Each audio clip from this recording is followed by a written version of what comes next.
How did the US and Israel launch a preemptive strike against Iran? Well, they used a devastating tactic called time on target.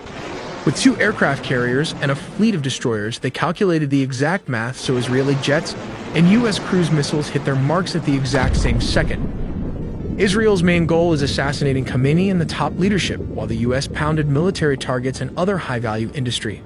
But why did Iranian air defenses fail to activate?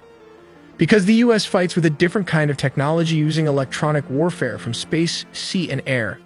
They completely blinded the Iranian radar just as destroyers launched a swarm of cruise missiles to wipe out the anti-air systems. But wait, the war is still not over. Iran still has thousands of ballistic missiles and drones, so they hit American and Middle East allied bases, and right now, almost everyone is an open target. On February 28, 2026, the United States and Israel launched a major coordinated military offensive against Iran. Israeli officials have called their offensive Operation Roar of the Lion, while the US operation has been referred to as Operation Epic Fury. The message behind the Israel and US strike was clear. This wasn't just a show of force. This was a targeted move to assassinate the supreme leader of Iran. As stated, this wasn't just a random military strike. The ultimate target was the supreme leader's own compound. Missiles dialed in on highly sensitive areas. We're talking specifically around University Street, the Jamhuri district, and near Pasteur Street. If you know the layout of Tehran, you know exactly what this means. This zone isn't just another neighborhood. It is the absolute nerve center of the Iranian government. It houses the primary, day-to-day offices of Ayatollah Ali Khamenei. But here's the catch. The IDF says they got him. An Iranian military says Khamenei was not inside his offices when the missiles actually made an impact. The strike may have leveled the compound, but the target slipped away. And right now, the entire region is holding its breath waiting to see what happens next. But reports says Israel says Khamenei's body has been found and he is confirmed dead. Listen, that first wave, it didn't hold back, not even a little. We're talking about a perfectly synchronized, overwhelming assault. The entire goal was to blind and cripple the regime all at once. First, they hit Karaj, just completely ripping through their critical industrial and aerospace hubs. Then, Tehran, the capital, rocked. Any illusion of safety they had was just completely shattered. They didn't stop there. They struck Qom, sending absolute shockwaves right through the ideological heart of the country. And if you follow this stuff, you know exactly how heavily fortified that area is. Over in the west, missiles literally rained down on Kermanshah. They neutralized those launch sites before the operators could even think about powering up their radars. And then there's Isfahan, the absolute crown jewel of their nuclear and drone programs. Heavily defended, didn't matter, it just lit up the night sky.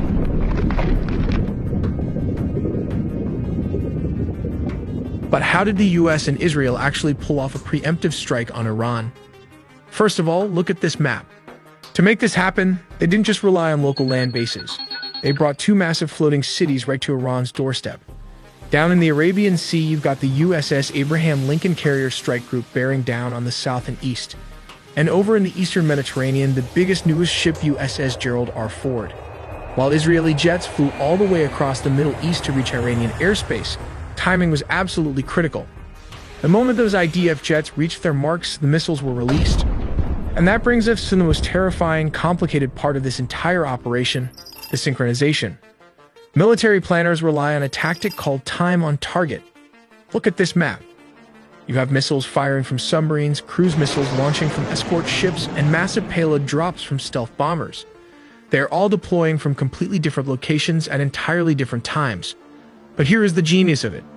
The US military machine was mathematically choreographed so everything impacted Karaj, Tehran, Qom, Kermanshah, and Isfahan at the exact same second the Israeli jets dropped their guided bombs.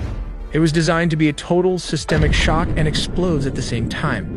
A move to collapse the regime instantly. When those munitions finally hit, it was pure shock and awe. But why did the Iranian air defenses fail to activate? Well, to put it simply, the US military operates in a completely different league. Using a highly advanced mix of electronic warfare and cyber operations, coordinated from space to the ground, the coalition was able to inject false data directly into Iranian radar screens. Top-tier Iranian air defense systems like their homegrown Baver and their Russian-supplied batteries were absolutely overwhelmed by this electronic assault. But to actually hunt them down, the US set a brilliant trap. They launched hundreds of ABM-160 MALDs, miniature air-launched decoys. To a panicked Iranian radar operator staring at a chaotic screen, these tiny drones look exactly like a massive squadron of F-15s or F-16s screaming toward the capital. With the door kicked wide open, fifth-generation stealth fighters, including both US and Israeli F-35s with possible F-22 Raptors, sliced through the airspace completely undetected. Ultimately, the Iranian air defense network wasn't just suppressed, it was completely dismantled, at least for the time period. Because the Iranian do have a huge firepower.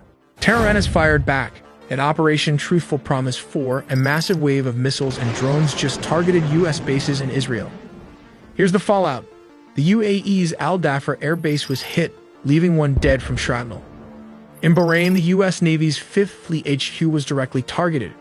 Qatar's air defenses successfully wiped out incoming missiles, while Kuwait locked down its entire airspace under heavy fire. Meanwhile, nationwide sirens are blasting across Israel, with massive mid-air interceptions lighting up the skies over Tel Aviv and Jerusalem. If you don't want your phone and emails to get compromised like that, you should get this military-grade VPN. Think of Surfshark VPN as your frontline defense.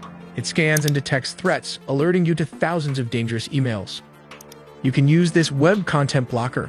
All you do is enter the phone's information, pick the types of websites you'd like to block, and then save it. That's it. Your children is protected from any inappropriate or dangerous content. Beyond that, it includes a robust antivirus software to shield your devices from viruses, malware, and tracking by ads, bots, or third parties. Finally, with Surfshark VPN, a single subscription covers not just you, but also your friends or even your entire city if you wanted. Go to our link surfshark.com/AITelly. By buying through the promo link, you will get 4 extra months free, assured by a 30-day money-back guarantee. But how did Israel manage to fly all the way to Iran? At 9 in the morning, Israel launched more than a dozen aircraft, but it's a complicated process. They have to navigate or entirely bypass the airspace of neighboring countries like Syria and Iraq. To avoid hostile air defenses, defense analysts estimate the actual flight distance to reach central Iran is between 930 and 1,240 miles each way. Although these routes may seem straightforward, they involve complex planning, including calculations for air refueling and coordinating attack aircraft to pass through Jordan, Syria, and Iraq. Israel and U.S. strategy was to attack Iran in 3 waves. The first wave targeted surface air-to-air sites, radar installations, and Iran's air defense headquarters in Tehran, Elam, and Khuzestan. The second wave focused on destroying ballistic missiles, and finally, the third wave targeted military manufacturing industries. Kicking down the door.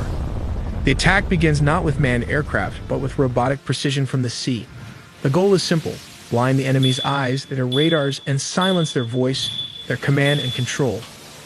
In the Persian Gulf and the Northern Arabian Sea, Arleigh Burke-class destroyers, ships like the USS Thomas Hudner, receive the launch order. The vertical launch system cells hiss open, and moments later, dozens of Tomahawk land attack missiles erupt from the decks. These missiles fly at subsonic speeds, humming the terrain in what we call nap of the Earth flight to stay below the radar horizon. They are programmed to loiter and strike simultaneously.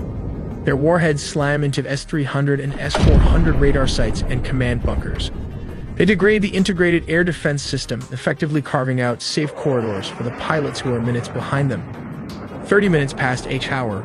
While the Tomahawks are still impacting, the silver bullets of the U.S. Air Force are already deep inside hostile airspace.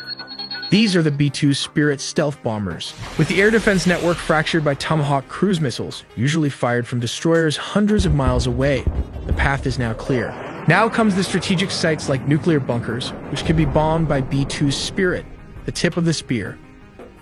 Launching from bases in Jordan and the UAE, squadrons of F-15E Strike Eagles roar into the theater.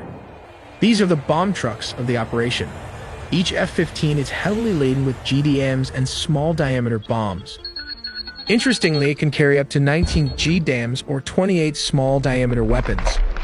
While the B-2s hit the deep bunkers, the F-15s hunt the mobile targets. Their ADSA radars scan the ground for ballistic missile launchers hiding in valleys. Working in pairs, they drop precision bombs on missile convoys, hangars, and secondary command nodes. Once they are Winchester, out of ammo, or low on fuel, they don't go home yet. They connect to this tanker common launch tube that fits into almost any aircraft's existing fuel hatch. They retreat to those tanker tracks established in Phase 1, taking on thousands of pounds of jet fuel in midair before turning back for a second sortie. 2 hours pass each hour. To sustain the pressure, the U.S. Navy's floating air bases enter the fight. Cruising in the Arabian Sea, a carrier strike group turns into the wind. Steam and electromagnetic catapults begin launching aircraft every 30 seconds. F/A-18 Super Hornets launch carrying anti-radiation missiles. Their job is DAD, destruction of enemy air defenses. They are hunting down any surviving radar operators foolish enough to turn their systems on. Meanwhile, F-35 Sea Lightning push forward to gather intelligence and strike high-threat targets that the older jets cannot reach. Orbiting far behind them are the E-2D Hawkeyes, the quarterbacks in the sky, managing the massive traffic of hundreds of U.S. jets. By sunrise, the first wave is over. The eyes of the enemy air defense have been blinded by Tomahawks. The heart of the nuclear program has been crushed by B-2s, and the limbs of the missile forces have been severed by F-15 and carrier aircraft. We make original videos from scratch, so please do subscribe and hit the notification bell for more videos.